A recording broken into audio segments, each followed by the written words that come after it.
What's poppin', y'all? It's Ferg, and you're watching the Hip Hop Guru from the Hip Hop Guru. You heard? My name is Alex. This is another episode of the Sit Down on the Hip Hop Guru, and today we have a very, very, very special guest in the building, Ferg. What's poppin'? How are you? I have no voice, but I'm great. I'm amazing. You just had one of the most incredible shows and performances that I've seen in my life. How was it? Damn, thank you. I appreciate that. It was amazing. It was dope.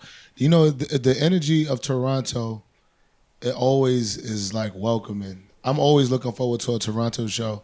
Like when I came here to do sound check earlier, like I seen the line outside wrapped around, and I was like, damn, they really like here. Like, and then like 2013, I just did a meet and greet outside. People bringing like the Trap Lord vinyls and stuff out, and I'm like, man, that was 2013.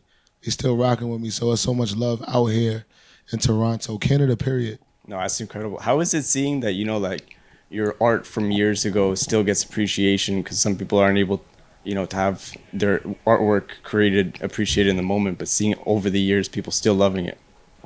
That's an amazing feeling. I mean, I don't know no other way. I'm blessed and I'm gifted to have these hit records that people sing. When I go hoarse and I can't even use my voice no more, like they singing for me. You know what I'm saying? Like that's amazing. I don't know it to be any type of other way. Like I couldn't imagine not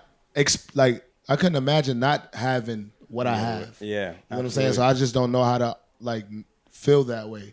But shout out to everybody doing their thing, and I'm super grateful and have so much gratitude to have these hit records because it changed my life. It changed the people in my life. You know what I'm saying? I so much people, my family work with me, and I watch their lives change in front of me. So it's super dope.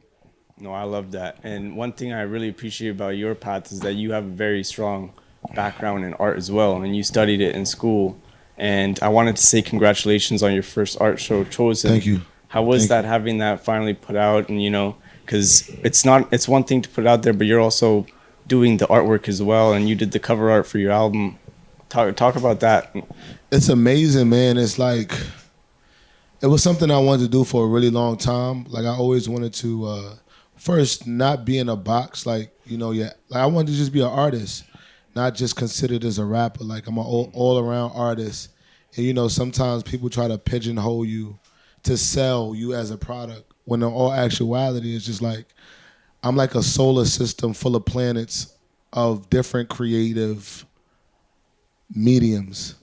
So like fashion, art, directing, all of these things, I express myself in different ways. So it feels liberating to allow myself to go there, very vulnerable. It's a very vulnerable place because I don't know how people are going to feel about it. Even though I'll get into a space where it's like, yeah, I'm making a statement and I'm doing my thing, but it's still like you want the community to connect to it. So I just love that people connected to it. Swiss Beats brought the first painting. Yeah. Shout out to him and the Dean Collection. I'm now a part of the Dean Collection. It's incredible. Which is one of the biggest collections around the world. Shout out to all of the people that brought for me, Joe, Sam, Blackwood. And it's just to see people respond and buy a painting for more than I ever sold anything for. That speaks volumes. That means that people are ready for some more evolution from me. Absolutely. And I'm excited about that.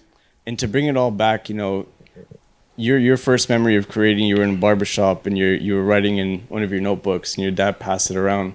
How was it like a full circle moment? Is that right? Yeah, so I was waiting in the car outside of the barbershop, and I was asleep. And I woke up. I was too young to hang out with the grown folks, so my father brought in just a regular composition notebook from the store with a bunch of pens, different colors, and I was drawing a dog. That was the first thing I drew. And when he came out and seen it, he was going crazy over it. He passed the book around to his friends. I had all his friends write their names down with little sayings, and it was the best shit I ever did. I remember having an intoxicating feeling from that. It was like a high, and I just kept drawing from that point on. Even when my father passed away, the way I healed, and the therapeutic thing I did was went back to painting, and yeah, that helped me through it. Condolences as well for that. And Yeah, thank you. congratulations for that moment, because that must have been one of the best full circle moments, seeing everybody there congratulating you as well. For sure. I mean, to even see like comrades and artists pop out, that's from like a whole nother discipline. You know what I'm saying? We had so many different faces pop out. You know, shout out to everybody that popped out. Mm-hmm. You know, from different worlds. Like one night I did like family, friends, and like celebrities. The next day I did like, you know, press, and then the next day I did like all art people. Like the MoMA popped out. You know, African American Museum of Arts popped out. Just different people popped out to come see me, and it was love. And I'm getting so much art love. Like now, my algorithm is changed on Instagram. I'm seeing like mad creative shit pop up now. Now, like when I do events, I'm meeting all of these new photographers and new artists and creatives, and that's really what I wanted. Like I really wanted to attract more of what I'm into, because I'm not just rap. And I think that for a long time, I did a little bit of art and creativity. Like I got commissioned to do artwork for Hennessy and Adidas and things like that, but I didn't really highlight it and do like a full show. Mm-hmm. Now that I'm highlighting it, I feel like I'm attracting like the right tribe of people to come to my aid and amplify the vision. Absolutely. Yeah. Well, what's your goal for your next creative vision that you want to go with? So August 14th, I am doing something called the Flow Fair, where it's a fair / festival that's designed to get you into your flow state. Mm-hmm. So we're running activations. We're doing a 5K run. We're doing the workouts in the park. We're doing like a bike ride and giving out bikes. We're doing sound bowls and meditation and yoga. So I went to Tulum for about a month, and I went to Panama. Those are like 2 trips I took by myself last year. Mm-hmm. Never took a trip before that by myself. Oh, yeah? Yeah, and like I picked up some of those practices. I've been meditating for 5 years. Yeah, I saw you did the 15 minutes every day. Mm-hmm. So I just want to like, when I went to Tulum and I see them doing that, I'm like, I want to bring that back to Harlem. I want to bring that back to New York. And because it was so like amazing to like experience, and I felt so good after.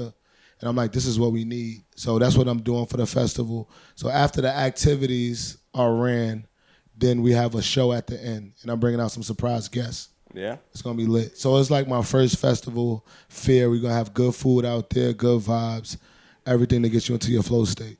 No, that's incredible. So what's the flow state? So the flow state is like when you get into your flow, it's like your rhythm.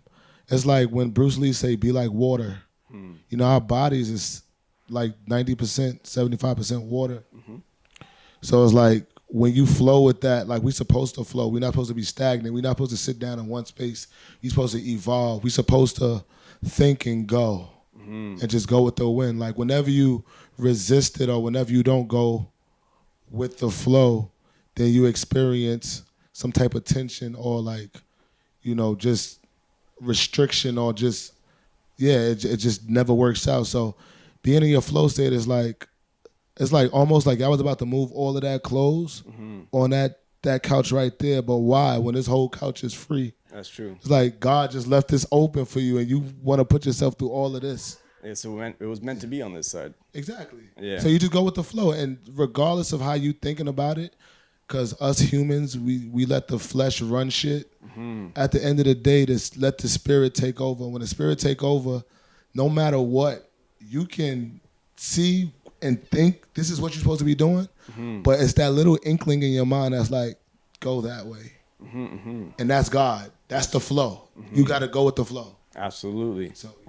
So like in life, when you know, a lot of people aren't able to kind of have that way of thinking, when people are trying to have that second thought and think of that negative kind of connotation, what message would you give them to kind of try to get on that right path? They got to flow. They got to meditate. They got to pray. They got to drink water. They got to work out. They got to move their body. They got to stand on top of their hands. Let your blood shake up in your body. Like shake your body up and show your body that it's moving. It's time to move. It's like revving a car up before you like take off. It's like you got to warm that shit up. and then you pull back, reverse, and is that shit a breakdown? It's like you gotta warm your body up, and you gotta do your practices to warm your body up. Stretch, move your body, dance, jump, scream, mosh pit. Cause now you activated. Now all of that water in your body is shooken up. That blood is water, it's shooken up. And you ready to vibrate now. Like if it's just sitting there, then you just gonna be like this.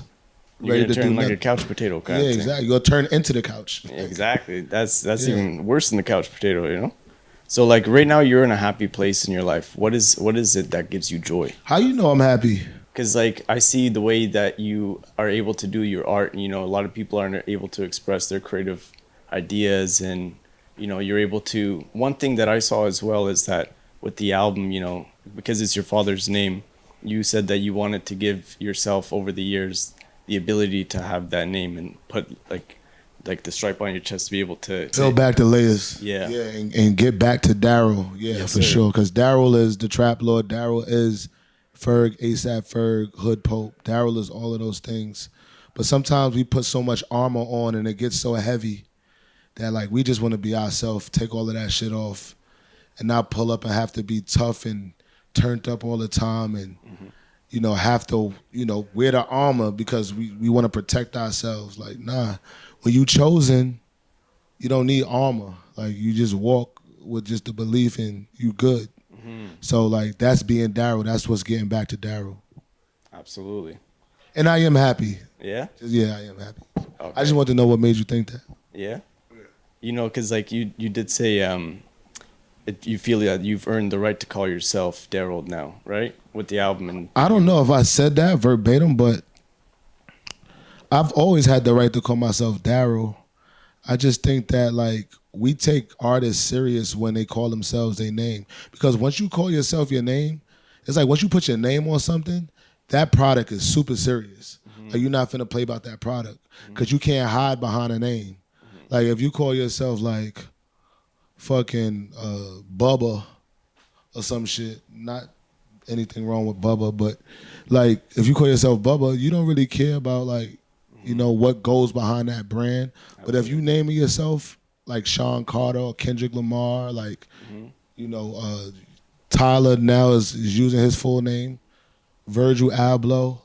Like, when you name it yourself that, then you're forcing yourself to take yourself to the next level. so. Yeah. Do you think that when you choose like an artist name, you're able to kind of have a different persona to? Yeah, it's an alias. It's Yeah. like Trap Lord. I use Trap Lord. Trap Lord was like, you know, if Rocky was like Jay-Z out of the crew, then I was like Beanie Siegel. Like, and I technically wasn't like that, but I had to be that. I had to turn into that. So it was like, that was like the moniker that like, all right, we thugging. You know what I'm saying? We was and we was going through a lot of shit. So we had to thug. So that was that. You know what I'm saying? And then like Hood Pope is like, all right, I'm thugging, but at the same time, I'm traveling and I'm getting conscious so I could come back and preach to my people. That's Hood Pope. And then you got like the Fergenstein, which is like the Busta Rhymes kind of like turned up dude. And then you have, I ain't gonna give you no more. Because I noticed too, each album is like a different, obviously, chapter in your story, and then as it goes on, you get more comfortable. And right now with the latest album, my favorite part about it is that even if you remove the beats, it would be like a full poetry. Damn. It's like Or a book. yeah. It's because it's my life story. It's not that I get more comfortable. I'm just growing. I'm a man. You know what I'm saying? I'm not a kid anymore. Like, when I came into this thing, I was a young man. Like, I had a lot of childish ways.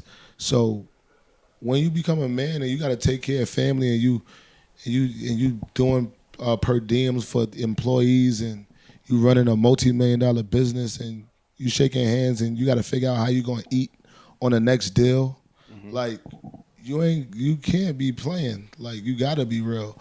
But like, I just evolved, like, and I'm able to articulate myself more because I'm a man.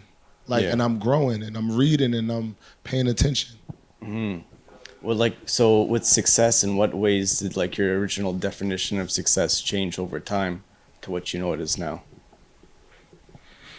Well, success to me is like getting a workout in for the day, making sure I meditate, making sure my dog is straight, making sure my family is straight. That's success to me. And then when I come out here and like I got extended family, which is like my fans that been here since day one, and they telling me like you saved my life and explaining to me like what happened and all of that, and like it lets me know that I'm that successful. Like I don't like I'm not looking at the billboards. That's a man-made thing. I'm not looking at an Oscar. I'm not looking at Grammys. All that shit is cool, but at the end of the day, my Grammy and all of that is like when a kid that told me he was fighting cancer and fighting and doing chemo, and he was listening to hip hop every day, and that shit helped him get through.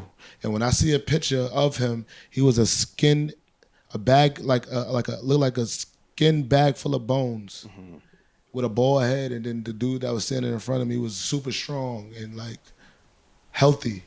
Like when my music can do that, that is the real thing. It's impact, yeah. Yeah. You know, that's the thing. That's the most beautiful thing about music too, because it can bring people around the world from all different places together. You know, But not even just on some like super like deep shit, but like on some also just turn up shit. Like we all just need that shit. Like I don't know who had a bad day coming in tonight, but I hope that I was able to like make them laugh and share some like stories and shit like that through my music that will help them. You know? absolutely. And even the story you just said, like, you know, being able to have that level of impact on somebody's life, that's literally one of the most heartfelt feelings that you could ever have, because you know that your creation has created so much of an impact that it allowed that person to push through. Facts. Yo, bro, I don't even know what the fuck is going on, to be honest. Like, I wish I could tell you, like, I knew all of this shit would happen and all of this, like, and I know what I'm doing. Somebody told me yesterday, yo, I was getting my car washed. She was like, yo, I need you to put out another hit. I need you to put out make more hits. Put this out, do this, like this summer, I need it. And I'm like, from your mouth to God's ears, because I don't know what the fuck I'm doing. Like, I don't run nothing. Like, I don't come up with these ideas. I just sit there and I channel and it just come through me. I'm not like making none of this shit up. Like I don't know how this is happening right now. No, that's the craziest thing with art, because when you're able to, like a canvas, when you're standing in front of it, it's not finished, right? Yeah. You have to think of the idea, then you put the paintbrush to the canvas, and then you paint a little bit, and then as time goes on, then the picture is fully created. But it's not like you just have an idea, then it's just there. Or sometimes you just hit the canvas with a splash of paint and just look at it, and you might see something coming out of that. Just like I could look at the clouds and see like Mickey Mouse head, or like look at marble floors and see creation inside those things. Like your brain just work like that. Like, you know what I'm saying? At least mine does. Yeah. Like I wish I had the ability to have like the creative mind to be an artist or like a painter or anything like that, but I don't know. Everybody's an artist, because the way you choose to live your life is an art. Like what you're choosing is a choice. Like, are you living off of what you're doing right now? That's an art. You're not like working a 9 to 5. You're not like following the status quo. Like you made a choice, bro. That's like, I commend you. Like, Appreciate that. that's fucking amazing. Like you're working for yourself. You know, and it's crazy because a lot of people, they're scared to take that bet on themselves, but the scariest thing is never knowing what your outcome could be, is because if you live every single day of your life, you know, mad about waking up and kind of doing what you're doing, that's one of the toughest things. But not everybody gets to have the ability to do, you know, what their dream is. I wish everybody could experience what I experienced, but at the end of the day, I know that everybody is placed here for a reason. Everybody's placed here to do bad. A lot of people placed here to do good. Some people are supposed to be like employees. Some people are supposed to work a 9 to 5. Some people are supposed to, like, people are gonna suffer. All of that stuff. Everything has a place, because it's a story that comes from everybody, from those trials and tribulations. So like, what's the that was beautifully said. That's the truth. What's one of like the kindest things that somebody's ever done for you?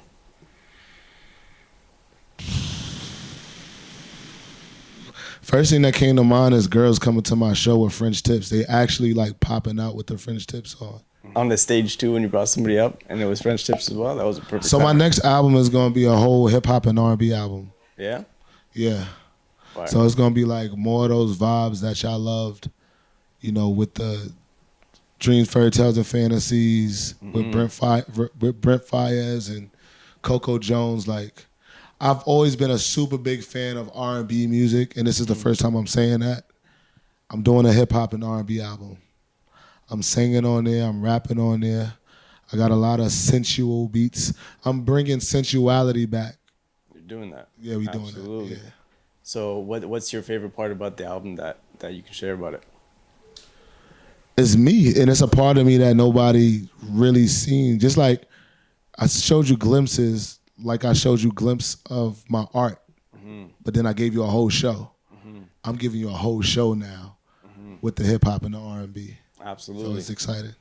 No, I love that because even with the song back in the day with Missy, you know, you had like the dance and techno side of Yeah, that. that was more like house. That was a house song with you talking about Strive with me and Missy Elliott. Yes, sir.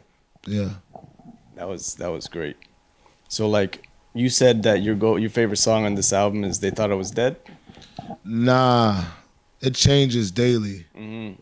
I think my favorite song on the album today is Chosen.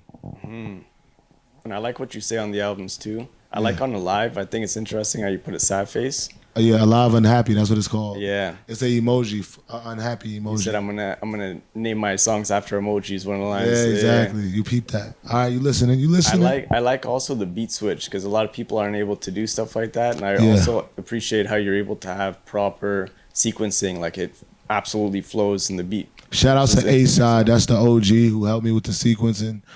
I could not get through this album without him. He said that he was one of the people that said lean into doing those beat switches because the album represents duality. Like if you hear Thought I Was Dead, it's Mike Will, True, and Lex Luger on that beat. You know what I'm saying? So Mike Will and Lex Luger in the beginning on the intro, True is the second half of the beat.